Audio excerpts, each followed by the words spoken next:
kasih-Nya, ingat kebaikan-Nya, ingat karya-Nya, tebus kita.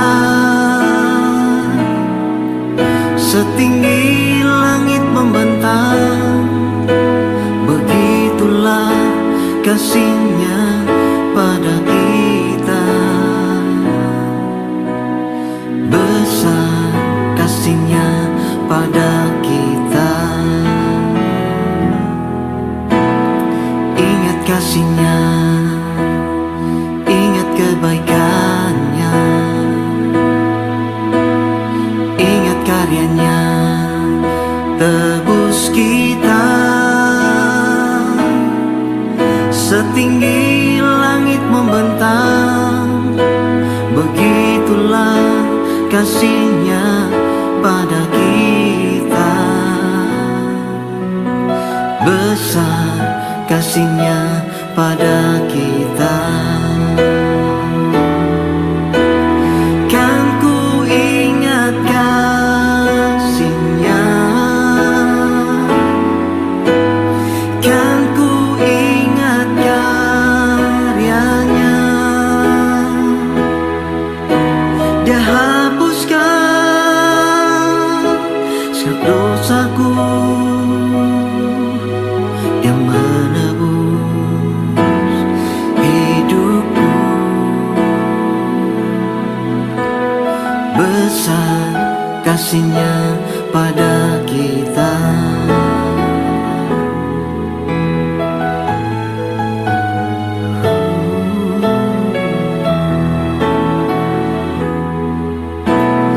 Ingat kasih-Nya, ingat kebaikan-Nya, ingat karya-Nya, tebus kita. Setinggi langit membentang, begitulah kasih-Nya pada kita. Besar kasih-Nya pada kita. Kan ku ingat kasih-Nya, kan ku ingat karya-Nya. Dia hapuskan segala dosaku, Dia menebus hidupku. Besar kasih-Nya pada kita. Besar kasih-Nya pada kita.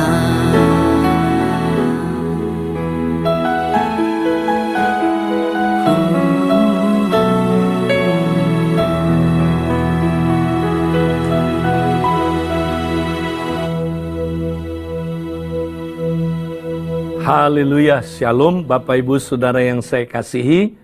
Pada minggu ini kita masih terus berfokus. Kita mau belajar bagaimana kita saudara mempraktekkan kompak. Dan kita harus saudaraku mengandalkan Roh Kudus. Tanpa pertolongan Roh Kudus sebagai penolong yang lain, kita tidak mampu mempraktekkan 3B. Kita tidak bisa berjalan bersama dengan Kristus setiap hari, kita juga tidak dapat belajar dari Kristus setiap hari, dan kita tidak mungkin berubah serupa Kristus setiap hari. Nah, saudara, karena itu kita pada minggu ini mau berfokus kepada bagaimana kita mengandalkan pertolongan Roh Kudus, sehingga kita bisa belajar dari Kristus selalu.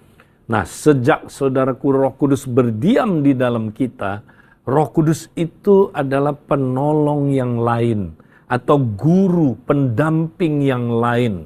Dialah mentor kita, saudara.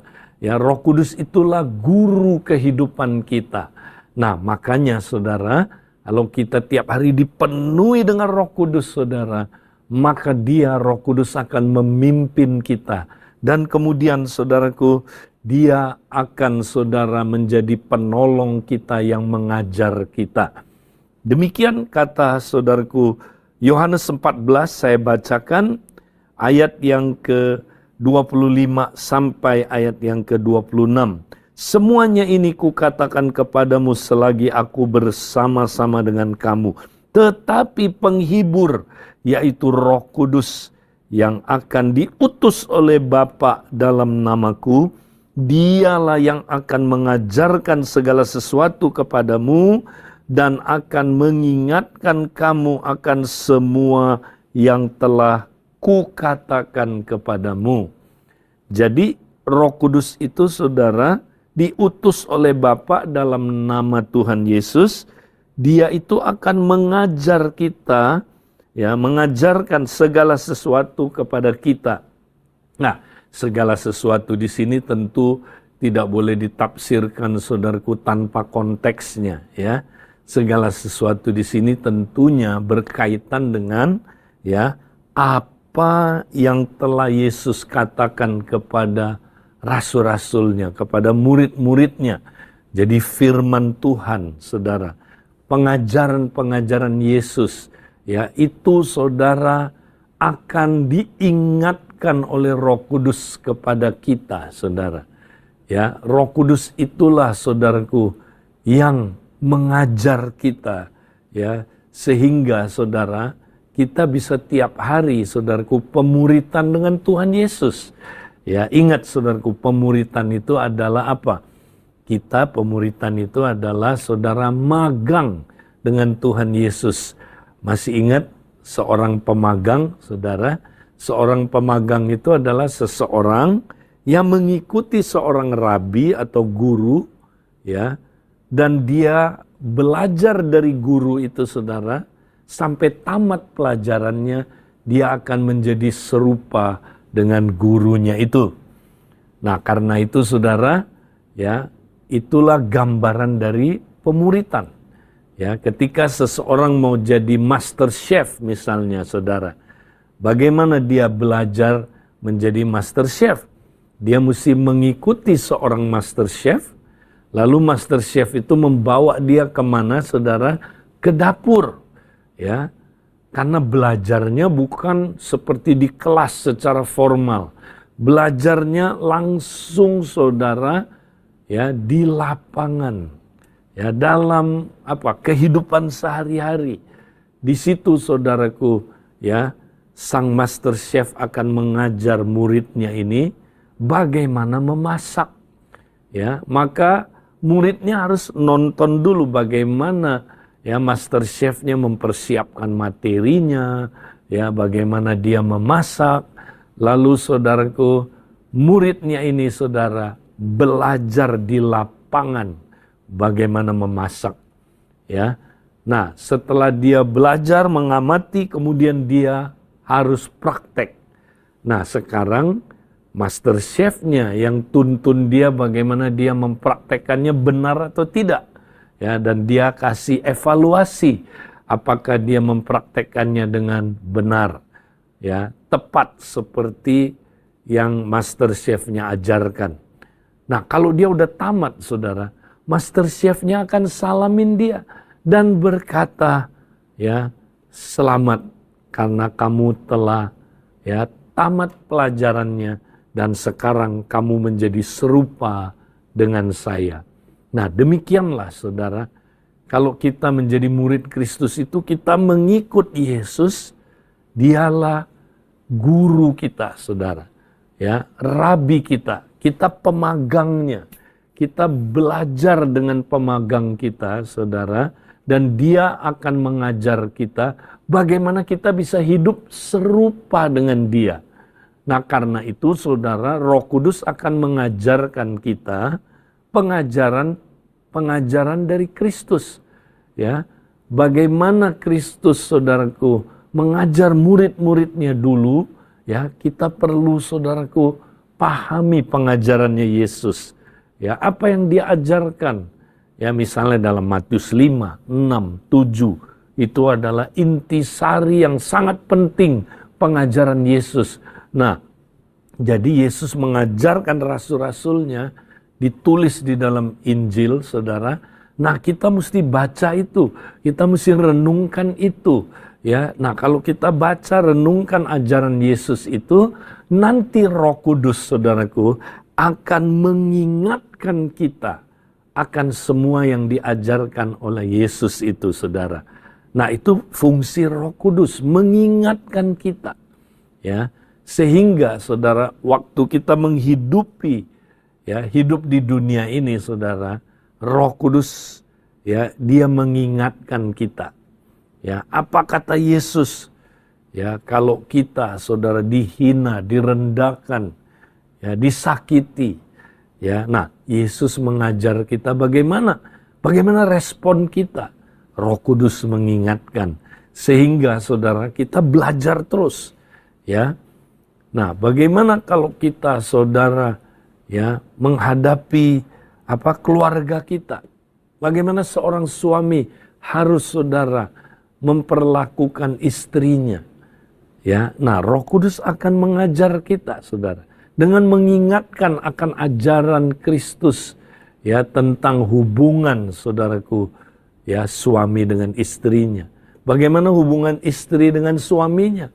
Roh Kudus, saudaraku, bisa mengajar itu. Bagaimana kita menjadi seorang bapak? Roh Kudus mengajar itu, saudara. Ya, bahkan bukan hanya secara teori, bukan.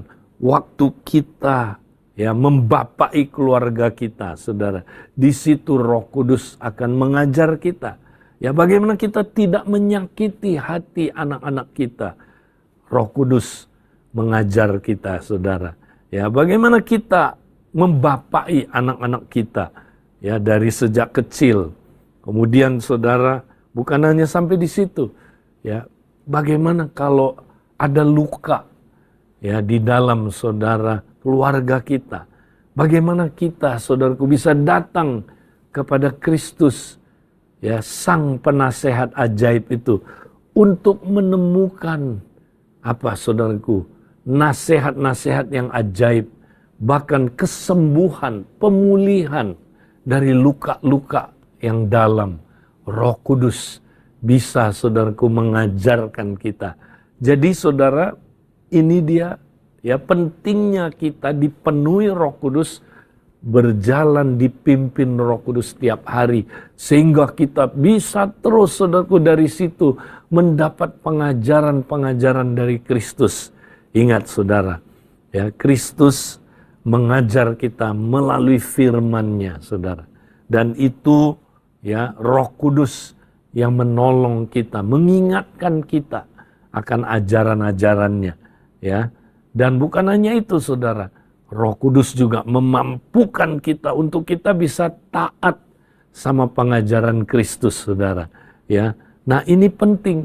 Mari kita, saudaraku, tiap hari, ya, jangan lupa kita dipenuhi dengan Roh Kudus, dipimpin oleh Roh Kudus, sehingga kita mengerti pengajaran-pengajaran Kristus. Dan lewat ini, saudara, kita bisa menjalani hidup kekristenan ini dengan berhasil. Ingat, saudara, tanpa kekuatan Roh Kudus, kita nggak mampu menjalankan kehidupan kekristenan kita. Ada orang bilang gini, Pak Edi, kehidupan kekristenan itu sulit, ya. Ya, saya bilang bukan sekedar sulit, tapi mustahil dipraktekkan dengan kekuatan kita. Makanya kita perlu pertolongan Roh Kudus. Ingat, Roh Kudus itu disebut roh kasih karunia, saudara. Ya, jadi kalau kita penuh Roh Kudus, saudara, seperti gereja mula-mula, penuh dengan Roh Kudus, dikatakan begini, saudara. Maka mereka semua hidup dalam kasih karunia yang berlimpah-limpah. Wow. Kalau kita penuh Roh Kudus, saudara, kita berlimpah-limpah dalam kasih karunia. Sehingga, saudara, kita bisa mempraktekkan, ya, perintah-perintah Tuhan yang mustahil dipraktekkan dengan kekuatan kita. Ya, mustahil. Tapi melalui pertolongan Roh Kudus, kita mampu menjalankan perintah-perintah Tuhan dengan kasih karunia Tuhan. Ya, makanya, saudara, mari kita semangat terus ya mempraktekkan saudaraku gaya hidup murid, yaitu selalu belajar dari Kristus dan tidak boleh tanpa pertolongan Roh Kudus, saudaraku. Mari kita tetap semangat. Praktek B yang kedua, belajar dari Kristus dengan pertolongan Roh Kudus. Tuhan memberkati kita. Amin.